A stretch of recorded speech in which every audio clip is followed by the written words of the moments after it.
ሊጨምር ይችላል። ምክንያቱም እዚህ ጋር ምንድነው ማድረግ ያለብን? መሰብሰብ አለብን። ውሃው ተሰብስቦ እንዲወጣ ማድረግ መቻል አለብን።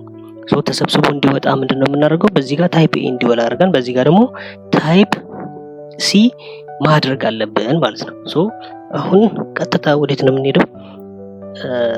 ስታንዳርዶች አሉ። ለምሳሌ የተሰራን አሁን ቅድም እሷ ራሷ ተሰርታለች።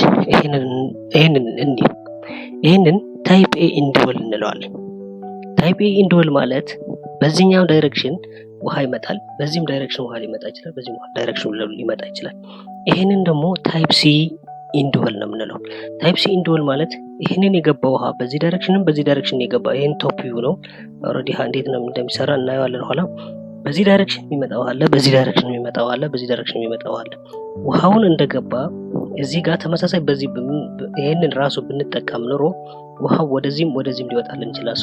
አውትሌት ላይ ውሃችን ተሰብስቦ መሄድ ስላለበት እንደዚህ ታይፕ ሲ የሆነ ውሃው መጥቶ ሰብሰብ ብሎ እንዲወጣ ማድረግ መቻል አለብን።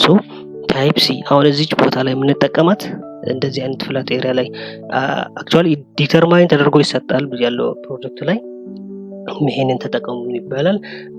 ግን ካልተባለ ግን አክቹአሊ ሂደን እኛ በራሳችን አይተን ይሄንን መሆን አለበት ብለን መወሰን ያለብን ሰዓት አለ።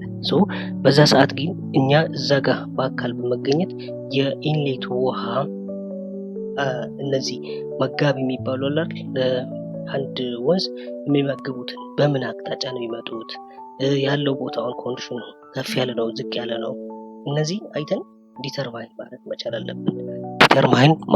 አለብን።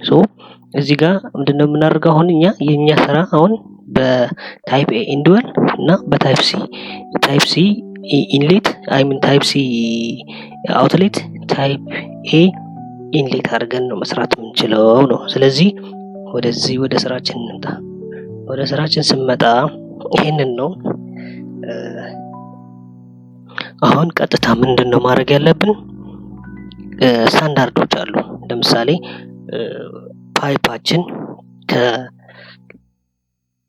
ከፔቭመንታችን ቢያንስ 30 ሳንቲም ወረድ ብሎ መሰራት አለበት ይላል። አሁን ከዚህኛው ሊያስ ምክንያቱም ፍሎ ዳይሬክሽን ወደዚህ ስለሆነ ለፓይፕ የሚቀርበው ሴክሽን ይሄን ሴክሽን ነው። ይሄን መጣና 0.3 ሚኒማም መጠበቅ ያለብኝ እንትን አለ። ለምንድን ነው የምጠብቀው? ይሄንን